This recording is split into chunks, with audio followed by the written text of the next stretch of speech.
옆 사람과 이렇게 인사하겠습니다. 하나님 내게 은혜를 주옵소서.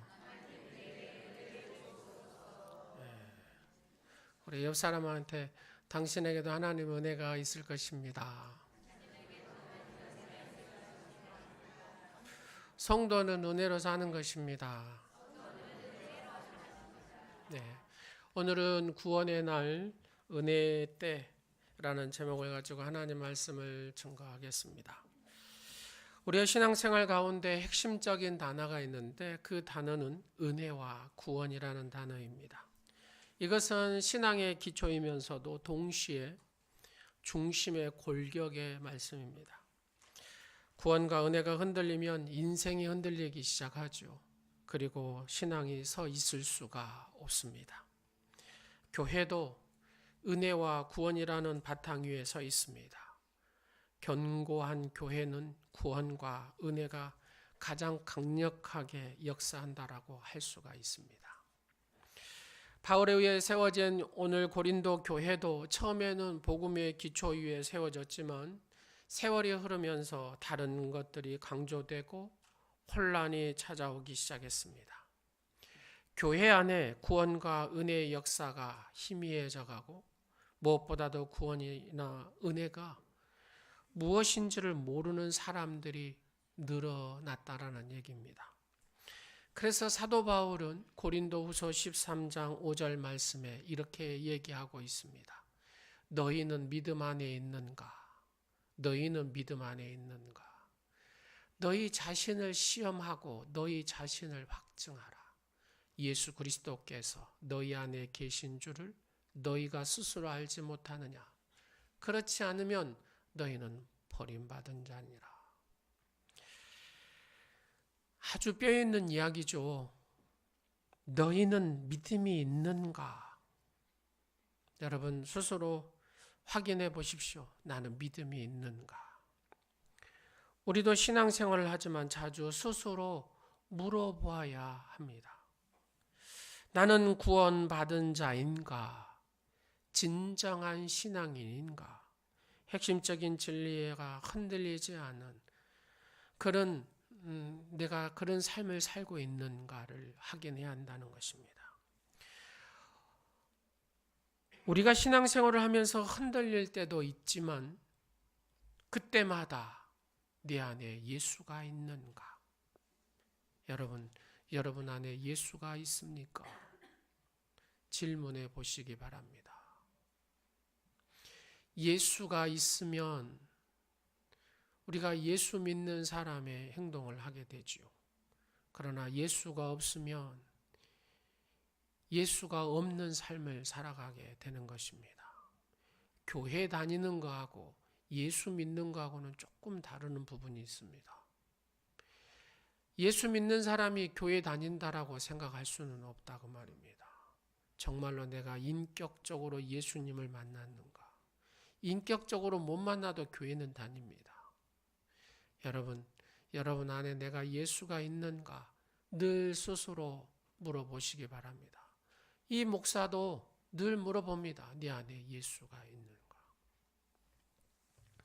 바울은 고린도후서 11장 4절 말씀에 이렇게 얘기합니다. 만일 누가 가서 우리가 전파하지 아니한 다른 예수를 전파하거나 혹은 너희가 받지 아니한 다른 영을 받게 하거나 혹은 너희가 받지 아니한 다른 복음을 받게 할 때에는 너희가 잘 용납하는구나. 이런 얘기입니다. 다른 예수, 다른 영, 다른 복음을 전해도 너희들은 잘 용납하는구나. 저는 그런 얘기입니다. 잘도 받아들이는구나 그 말입니다. 여러분, 우리가 사는 세상에도 이단이 너무나 많습니다. 다른 복음, 다른 영, 다른 예수를 전해도 그냥 잘 받아먹습니다. 그 길이 생명의 길이 아닐지라도 이익에 따라서, 자기 자존심에 따라서, 자기의 의지에 따라서 말입니다.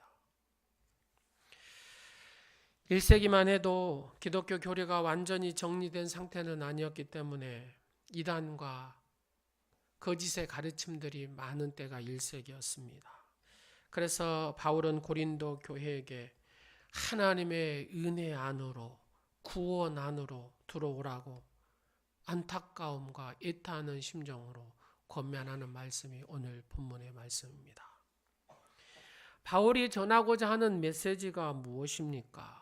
2절 말씀은 바로 이사야 선지자가 한 말을 인용해서 우리에게 전하는 말씀입니다. 이 말씀 안에, 오늘 본문 2절 말씀 안에 눈에 띄는 단어가 있습니다. 그게 은혜와 구원이죠. 은혜와 구원. 바로 신앙의 핵심 키워드가 은혜라는 단어하고 구원이라는 단어입니다. 어떻게 보면 성경 전체적인 부분이라고 말해도 과언이 아닐 것입니다. 이 구원과 은혜는 간단하게 설명할 수 있는 말은 아닙니다. 구원이란 우리는 죄사함이라고 합니다. 영생이라고 하지요. 천국이라고도 말하기도 합니다. 한마디로 설명할 수는 없지만 총체적이면서도 광범위한 회복의 의미가 있는 것이 구원이라는 단어입니다. 우리가 생각한 것보다 훨씬 더 깊고 풍성한 단어가 바로 이 구원이라는 말입니다. 그 구원을 우리에게 안겨주시기 위해서 하나님께서 그의 아들 독생자 예수 그리스도를 보내주셨습니다. 구원은 오직 은혜입니다. 하나님의 은혜입니다. 구원은 오직 하나님의 선물입니다. 구원을 위해 우리 편에서 생각했을 때는 어떤 노력하거나 도울 수 있는 것은 아무것도 없다고 말입니다. 구원을 어떻게 얻는가를 다 설명하기는 어렵습니다. 구원의 근거를 우리 편에서 찾을 수는 없습니다. 오직 하나님이 이루시는 것이 바로 구원이기 때문에 그렇습니다. 우리 편에서 할 일이 딱 하나 있습니다. 구원 받으라. 그냥 기쁨으로 받으면 됩니다. 그것이 복음입니다.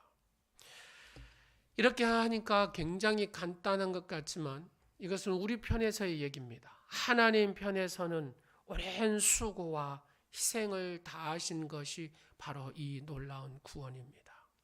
우리가 그 은혜에, 이 구원의 은혜에 성도는, 하나님의 사람들은, 예수 그리스도를 믿기로 작정한 사람들은 반응만 하면 되는 것이지요. 네, 내가 예수 그리스도를 믿습니다. 내가 인격적으로 예수 그리스도를 믿습니다. 내가 예수 그리스도를 내 구세주로 영접했습니다. 받아들이기만 하면 된다는 것입니다. 바울은 오늘 본문에 보니까 보라, 보라 이 말로 이목을 집중시키고 있습니다. 보라, 지금은 은혜를 받을 만한 때요. 보라, 지금은 구원의 날이로다. 이것을 꼭 마치 팡파레 울리듯이 선포하듯이 그렇게 얘기하고 있습니다. 새로운 시대가 열렸다. 그런 의미와도 같습니다.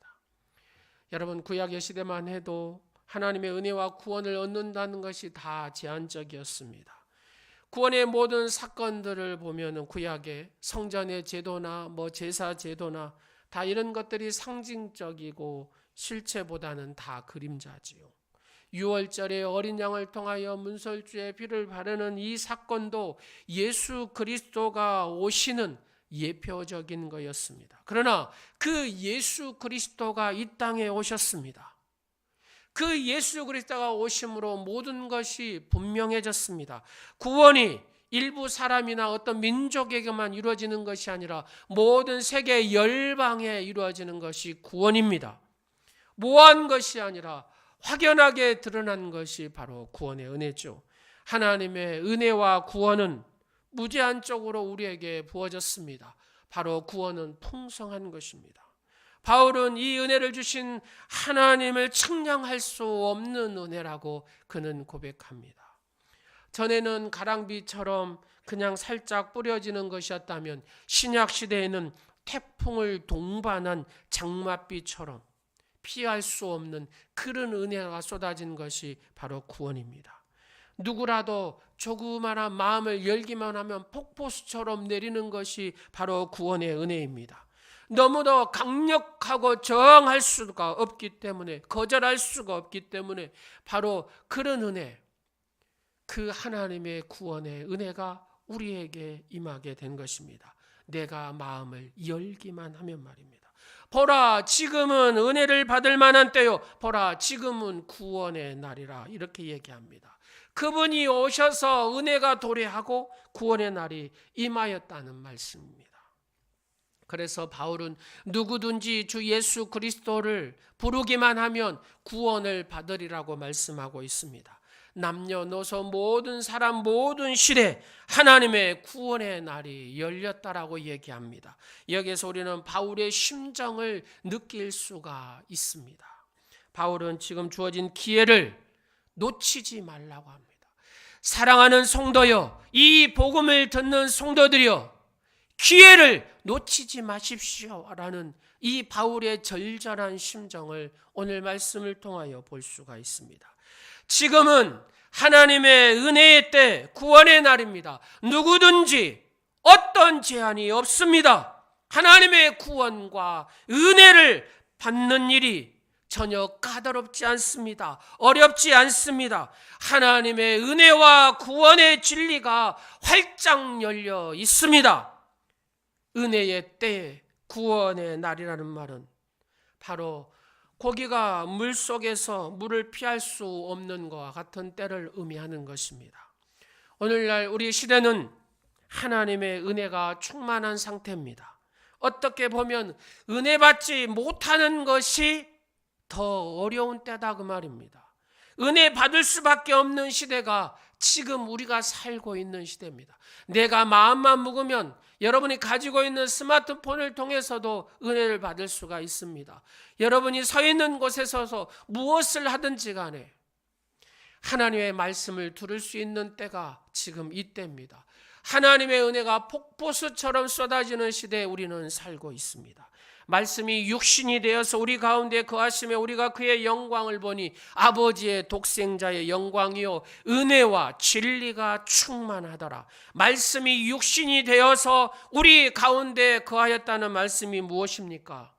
구약시대에 하나님이 선지자들의 말씀을 주셨고 선지자를 통해서 말씀하고 말씀했던 그 실체가 나타났다는 겁니다. 그 메시아가 실체의 육신의 옷을 입고 우리에게 이 세상에 오셨다는 겁니다. 그분이 누굽니까? 독생자 예수 그리스도, 하나님의 영광을 가지신 분 예수 그리스도. 그래서 누구든지 나를 본 자는, 예수 그리스도를 본 자는 하나님을 본 자라고 말씀하고 있습니다. 이것은 구약시대에는 상상도 할 수 없는 말입니다. 신약이 열리고 예수 그리스도가 오심으로 말미암아 이 구원의 약속이 성취되었고 오신 성령으로 말미암아 구약을 바라보니까 그 구약의 선지자들을 통하여 하신 말씀이 훤히 이해가 되더라는 얘기입니다. 말씀만 들을 때는 온전히 다 이해할 수 없지만 이제 말씀이 육신이 되어 오신 예수 그리스도가 우리에게 나타나셨기에 이것은 확실히 우리가 그 예수 그리스도의 구원을 본 것이라는 얘기입니다. 그래서 사도 바울은 고린도후서 5장 17절에 이렇게 얘기합니다. 그런즉 누구든지 그리스도 안에 있으면 새로운 피조물이라. 그리스도 안에서 우리는 새로운 창조자가, 새로운 피조물이 되었다는 겁니다. 이전 것은 다 지나갔다는 것. 보라, 새 것이 되었다. 새로운 피조물이 되었다는 겁니다. 새로운 역사가 시작이 되었습니다. 옛사람은 완전히 청산하고 새로운 피조물로서 구원의 역사가 구체적으로 시작된 것입니다. 지금은 하나님의 은혜가 흘러 넘쳐서 구원의 진리가 명료하게 우리에게 전달되고 있습니다. 우리가 마음의 문을 열기만 하면 하나님의 은혜가 물붓듯이 폭포수가 쏟아듯이 우리의 심령을 붙듭니다. 지금도 한 사람이 구원을 얻고자 마음을 열기만 하면 말씀을 들을 때 그 놀라운 구원의 은혜가 우리에게 임한다는 것입니다. 지금은 하나님의 구원의 진리가 닫혀 있어서 듣기 어려운 시대가 아니라는 얘기죠. 얼마든지 주옥 같은 하나님의 말씀을 들을 수 있는 시대, 내가 원하기만 하면 먼저 믿음의 길을 걸어가는 사람들의 도움을 받을 수 있는 시대. 얼마나 요즘에는 전도하는 사람이 많습니까? 방송을 통해서 전도 프로그램을 하기도 합니다. 그렇습니다.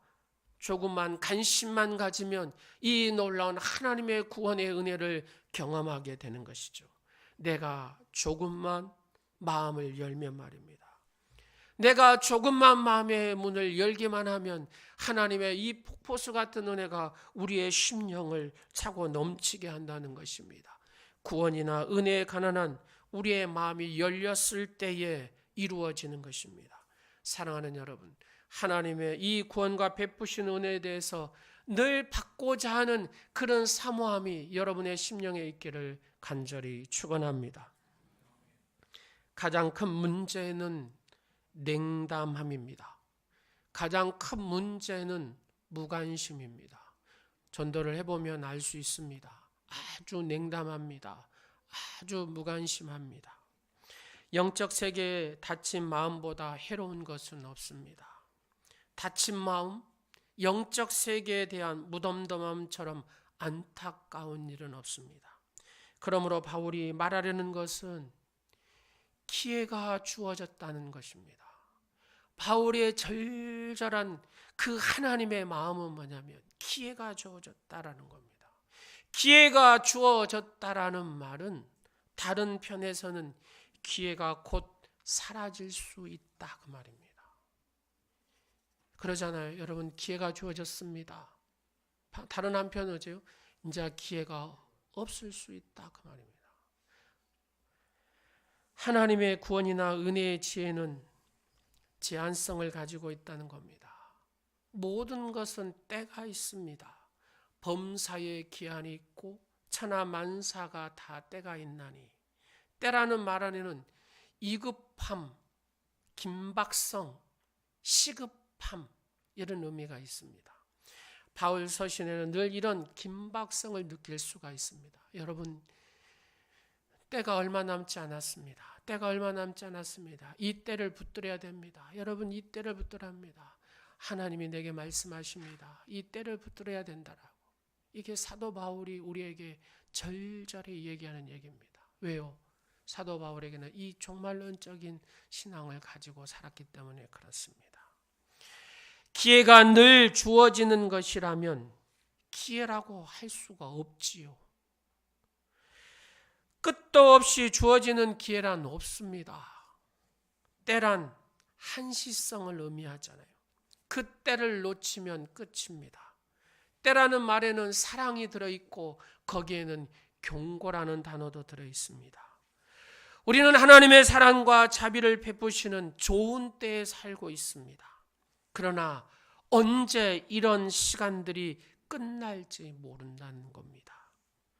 이것은 역사적으로 봐도 개인적으로도 환경적으로 사라질지 모릅니다. 지금 행복한 순간이든 고통스러운 순간이든 중요한 것은 지금 지나가고 있다라는 겁니다. 지금 지나가고 있는 한때라는 겁니다. 인간의 생명이란 한순간입니다. 저는 목회를 해보니까 그걸 알 수가 있습니다. 20년 이상을 해보니까 보여집니다. 내가 이 정도 물질을 벌면은 내가 하나님의 나라를 위해서 살고자 이렇게 해보겠다라고 하는데 여기 오기 전에 세상을 떠나는 분들이 많더라고요. 생명이 끝났다 그 말입니다. 때와 날은 철저히 하나님의 주권 하에 움직입니다. 사랑하는 딸아, 오늘 네 생명이 끝이다. 사랑하는 아들아, 오늘 내 생명이 끝이다. 그러면 끝나는 겁니다. 가야 됩니다. 아이고 나 못 가요. 그럴 수가 없습니다. 오늘 네 생명을 내가 거두겠다. 끝이다. 그냥 와라. 그러면 가더라고요. 운동하다가도 가고 물 한 모금 먹다가도 가더라고요. 끝이라고 하시면 말입니다. 하나님의 편에서 베풀 때 받아야 된다는 겁니다. 내가 시간을 조정할 수 없습니다. 인생을 살다 보면 나의 결심이 중요하고 나의 의지가 필요할 때가 있습니다. 그러나 이 결심보다도 이 의지보다도 더 중요한 것이 뭐냐면 하나님의 때, 하나님의 시간이라는 얘기입니다. 하나님의 때를 정확히 맞추지 않으면 모든 것이 다 허사로 끝나가 버립니다. 어느 때까지 기다려주지 않으신다라는 얘기입니다. 구원에 대한 주도권은 하나님 앞에 있습니다. 모든 것은 타이밍이 중요하지요. 기회를 주시고 또 주시지만 결정적인 순간은 하나님의 주권하에 모든 것이 이루어집니다. 하나님의 구원의 약속은 거두실 때가 있습니다. 은혜의 때가 끝나는 순간이 온다는 얘기입니다. 이스라엘 백성이 출애굽할 때에 10가지 재앙을 만납니다. 문설주의 피를 딱 이렇게 바를 때 그 순간에 구원의 역사가 일어났습니다. 그러나 그걸로 끝나는 겁니다. 흑암의 역사가 깊어지고 재앙이 덮쳐올 때에 아무도 막을 수가 없습니다. 하나님의 은혜가 주어졌을 때 그 시간이 영원히 지속될 것 같지만 그 때가 지나면 황급히 몰아치듯이 아무도 저항할 수 없는 상태에 하나님의 심판이 임하게 되는 것을 볼 수 있습니다. 여러분 노아 시대에 한번 봐보십시오. 그 노아 시대 계속해서 하나님께서 경고하십니다. 회개하라고. 방주를 80여년간 이렇게 오랫동안 지었습니다. 배가 커서 그렇게 지었을까요? 아닙니다. 이것은 하나님의 인내입니다. 회개해라. 한 영혼이라 돌아오기를 원한다. 회개해라. 돌아오기를 원한다. 하나님의 인내의 한계가 왔습니다. 그리고 물로 심판을 하죠. 하나님 앞에 사랑하고 하나님을 충성하는 이 노아를 보고 그 자식을 하나님이 구원하신 모습을 봅니다. 하나님의 절절한 인내하는 눈물을 노아는 봅니다. 그 눈물을 보면서 그 노아의 방주를 짓는 노아의 심정을 한번 생각해 보십시오. 어느 때는 하나님이 너무 인내하셔서 하나님은 아무것도 안 하고 느린 부 아닌가 이렇게 생각할 수 있습니다. 하나님은 절대 느리신 분이 아닙니다. 하나님은 긍휼이 많으시고 사랑이 많으시기 때문에 인내하고 기다려 주시는 것입니다. 그러나 하나님의 때가 되면 그 기회의 때가 끝나면 맹렬하게 급하게 모든 것이 종료돼 버립니다. 문이 열려 있을 때 영원히 열릴 것이라고 우리가 생각하면 안 된다는 겁니다. 닫힐 때가 있습니다. 노아의 방주가 닫혀지는 순간에 어느 누구도 들을 수가 없었던 것처럼 한번 하나님께서 문을 닫으시면 그때부터는 열 자가 없습니다. 그러므로 구원이나 은혜를 주실 때 내가 받아야 됩니다. 내가 구원의 시간에 임의로 선택할 수는 없습니다. 그러므로 내일 미루는 것은 내일은 내 시간이 아닙니다. 미련한 일이 되고 마는 것이지요. 언제나 다음에 그 내일은 나의 영역이 아닙니다. 우리가 신앙생활 할 때도 은혜 내가 다음에 받지, 내가 다음에 충성하지, 다음은 없습니다. 사랑하는 여러분, 지금 하십시오. 저는 그런 경우를 너무나 많이 봅니다. 지금 안 하면 못합니다. 여러분, 하나님 앞에 지금 하십시오. 장로님 한 분이 교수님인데 그분이 학생들한테 늘 전도를 했습니다. 학생 예수 믿기 바라네. 학생이 아이고 교수님 내가 젊어서요. 놀 일도 많고 뭐시 어쩌고 저쩌고. 내가 죽기 전에 그냥 예수 믿고 천국 갈랍니다. 이렇게 얘기합니다. 그거 참 좋은 생각이네.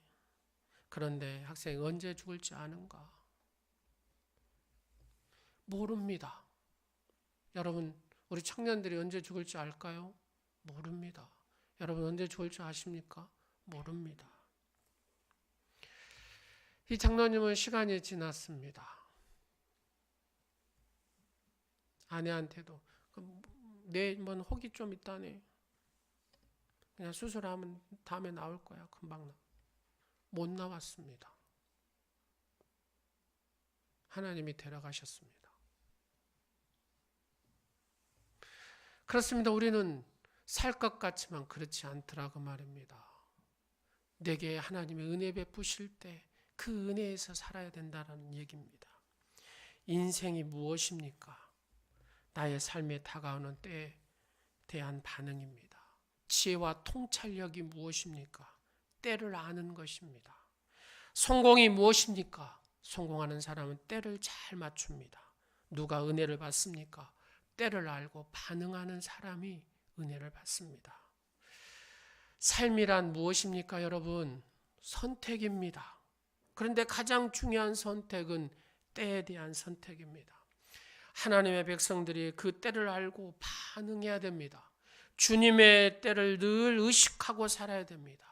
주님이 늘 이렇게 얘기합니다. 내 때가 이르지 않았다. 때가 참해.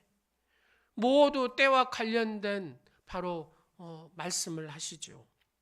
여러분 예수님의 제자들을 보면은 좀 한심할 때가 있지요.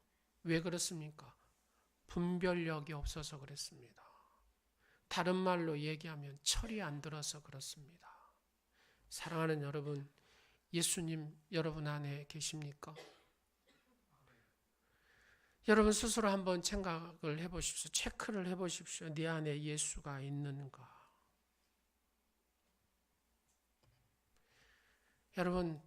여러분 안에 예수가 있으십니까?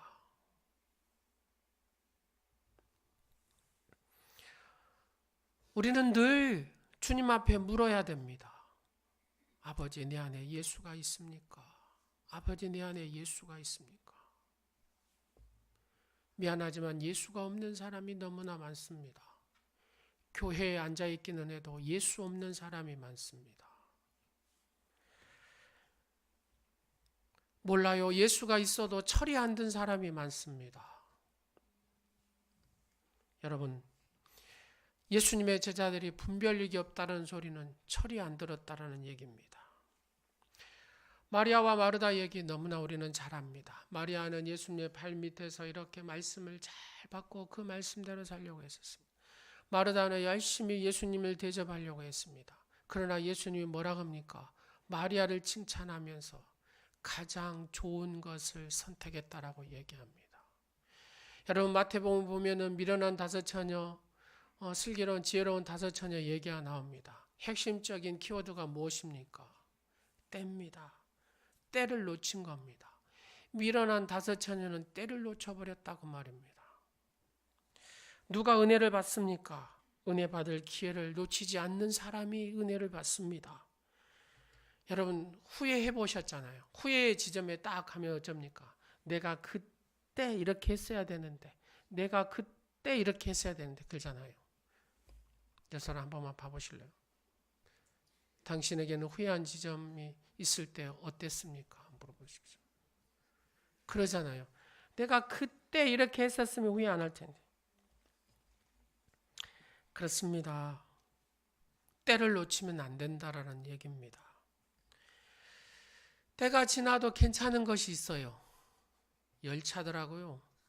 열차는 지나가면 다음 시간 또 이 시간이 있어요. 여러분, 때 놓쳐도 되는 게 있습니다. 백화점 세일, 12월 25일 성탄절 막 특별 세일, 내년에 12월 20일 또 합니다. 또 신학기 세일도 합니다. 그러나 지금 바울이 말하고 있는 것은 지금 내게 주어진 기회가 마지막일 수 있다라고 얘기한다는 겁니다. 사랑하는 성도요, 지금 내게 주어진 기회가 마지막일 수 있습니다. 제가 안타까운 게 그래요. 집사님, 마지막일 수 있어요. 내가 이 얘기를 못한 거예요. 집사님, 마지막일 수 있어요. 지금 잡아야 됩니다. 이 얘기를 못 해드렸어요. 설교 준비를 하면서 그게 가슴이 아프더라고요. 집사님, 지금 이럴 때가 아니고 지금 하나님이 마지막으로 집사님한테 기회 주셨습니다. 이걸 잡아야 집사님이 삽니다. 이걸 내가 말을 못 해줬어요.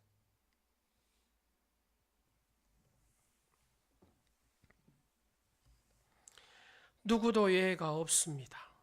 지금 주어진 기회, 오늘 이 시기, 이 시대, 나에게 오늘 이 시점과 이 순간이 내 인생의 마지막이 될 수 있다는 자각을 가지고 마음의 태도를 가진 사람들은 다릅니다.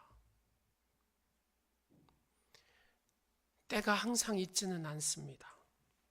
가장 미련한 일은 주어진 조례의 기회를 붙잡지 않고 사는 것이 가장 미련한 것이죠. 저는 그런 심정으로 목회를 합니다. 오늘이 마지막이다 생각하고. 우리 아이들한테도 그렇게 얘기합니다. 오늘이 마지막이다 생각한다고.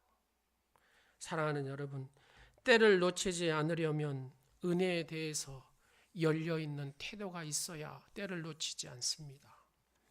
은혜가 있는 곳을 적극적으로 찾고 막 사모해야 됩니다. 내가 은혜를 받으려고 막 사모해야 됩니다. 은혜를 아는 사람은 거리가 필요 없습니다. 시간이 필요 없습니다. 아무리 멀어도 은혜를 아는 사람은 그 은혜를 찾습니다. 시간과 공간을 초월합니다. 이 시간이 그 신앙을 잡지 못합니다. 그 거리가 이 신앙을 잡지 못합니다. 은혜가 넘치는 곳이라면 아무리 멀어도 다닙니다. 아니면 그냥 집을 옮겨 이사 버립니다. 영적인 일을 위해 남다른 관심과 적극성을 가져야 합니다. 그래서 성경은 천국은 침노하는 자의 것이라고 합니다. 축복도 하나님 앞에 침노할 때 하나님 주십니다. 주어진 때에 소극적인 태도를 가지고 그렇게 대하는 사람에게 바울은 이렇게 얘기합니다. 오늘 본문에. 하나님의 은혜를 헛되이 받지 말라. 하나님의 은혜를 헛되이 받지 말라. 때를 놓치면 헛되이 받는 것이 된다는 겁니다. 하나님께서 우리에게 은혜와 공유를 베푸시기 위해 그 값비싼 대가를 치러서 그 십자가에 못 박혀 죽으심으로 그 은혜를 주시고 내게 하나님이 그 사랑을 주었는데 그 기회를 놓쳐버린다면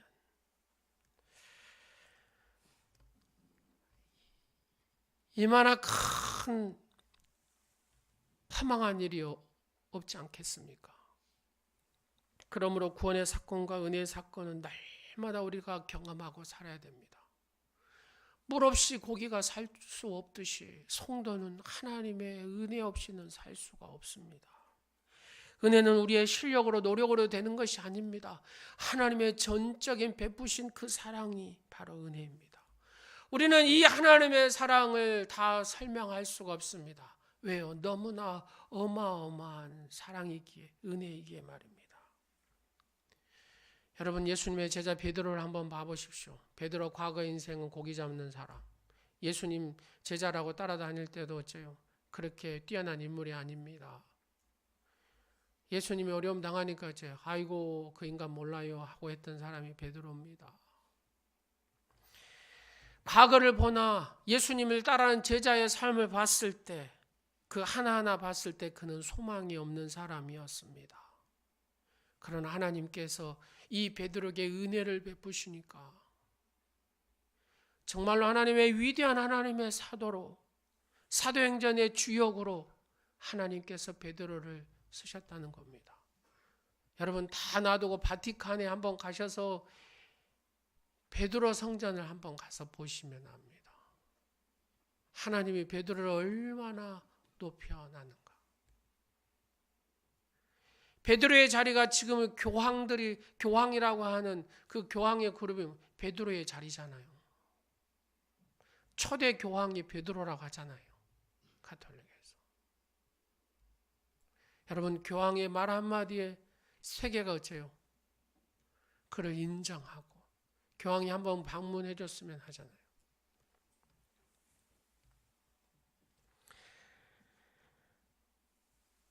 하나님께서 베드로에게 은혜를 베푸시니까 하나님께서 이렇게 높이 세우시더라는 겁니다. 여러분이 그 은혜를 받기를 원합니다. 여러분의 자손이 그 은혜를 받기를 원합니다.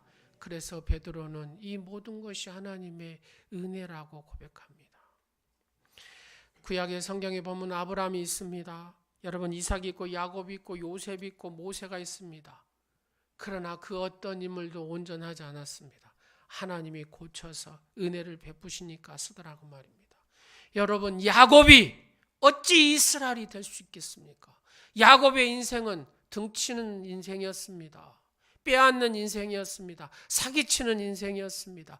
그러나 하나님께서 이 야곱을 바꿔서 이스라엘로, 이스라엘 백성의 민족의 모든 토대를 두는 그런 이스라엘로 하나님께서 야곱을 바꾸셨습니다.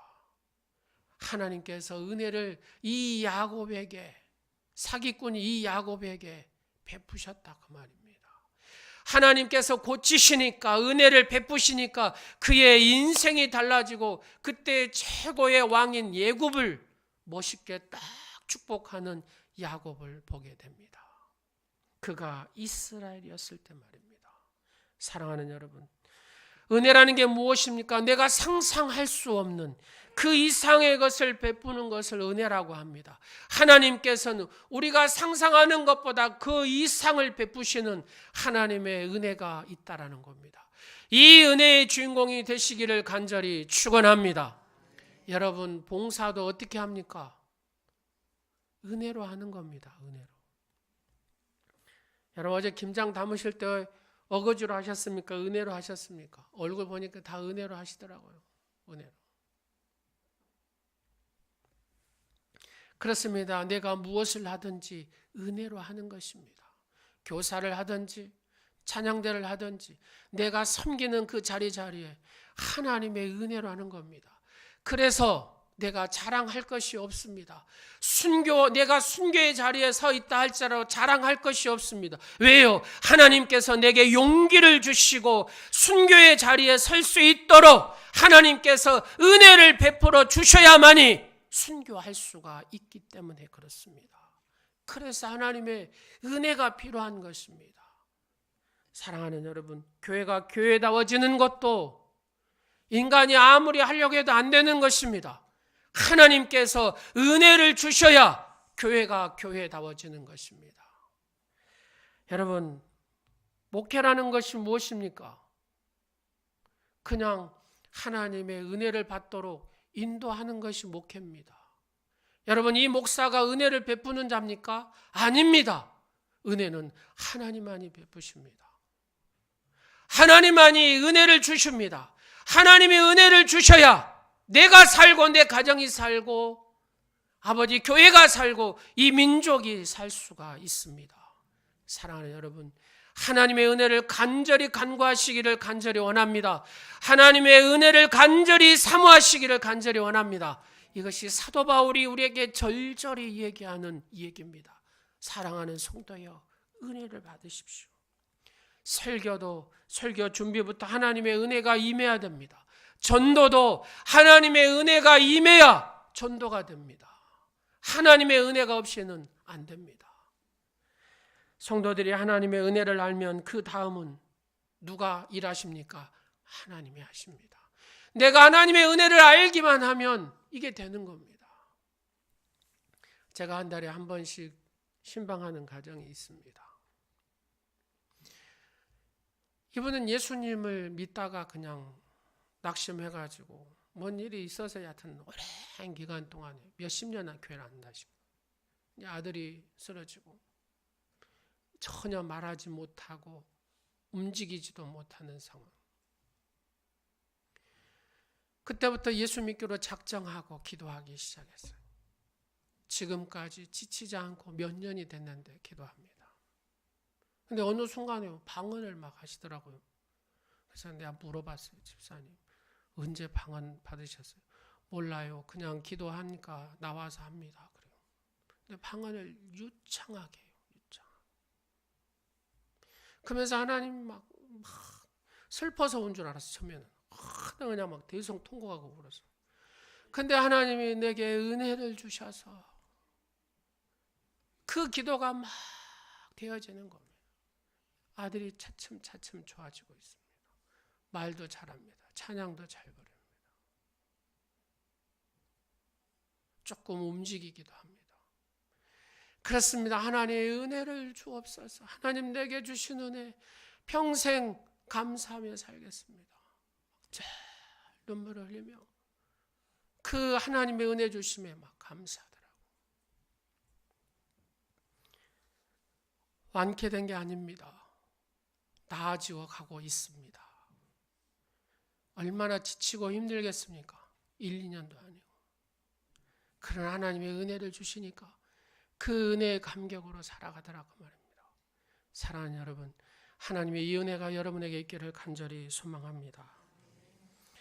그렇습니다. 그래서 하나님은 우리에게 지금 은혜 받을 만한 때고 구원의 날이라고 말씀하십니다. 마지막으로 사도 바울의 심정을 전하고 마치도록 하겠습니다. 사랑하는 성도요, 한 사람도 은혜의 사각지대에 있지 말기를 원합니다. 이게 사도 바울이 우리에게 얘기하는 겁니다. 하나님의 은혜의 사각지대에 있지 않기를 원합니다.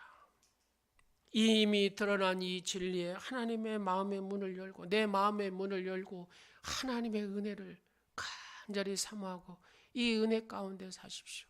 이것이 사도 바울이 우리에게 얘기합니다. 더듬거리거나 헷갈리거나 다른 것을 바라볼 필요가 없습니다. 너무도 분명한 예수 그리스도의 구원의 은혜와 진리가 있는데 무엇을 주저하고 있습니까? 여러분들이 받은 그 경험, 여러분이 받은 그 체험들, 여러분 말씀을 통해서 지금까지 받은 것, 그 하나님의 은혜를 기억하고 극대화시키십시오. 그리고 하나님의 은혜를 간절히 사모하십시오. 아버지 하나님, 그 은혜로, 하나님의 그 은혜로 내가 살기를 원합니다. 하나님의 그 풍성한 은혜로 내가 살기를 원합니다. 나를 쓰시옵소서, 내 가정을 쓰시옵소서, 내 자녀들을 하나님의 그 은혜로 쓰시옵소서, 우리의 교회를 쓰시옵소서. 아버지 하나님, 그 은혜가 나를 붙듭니다. 나는 이 은혜가 없이는 살 수 없습니다. 그렇습니다. 성도는 하나님의 은혜 없이는 살 수가 없는 존재입니다. 하나님의 이 풍성한 은혜, 이 구원의 놀라운 감격 속에서 늘 하나님의 축복의 역사를 써가는 주인공들이 되시기를 간절히 축원합니다. 기도하겠습니다. 아버지 하나님, 하나님의 은혜와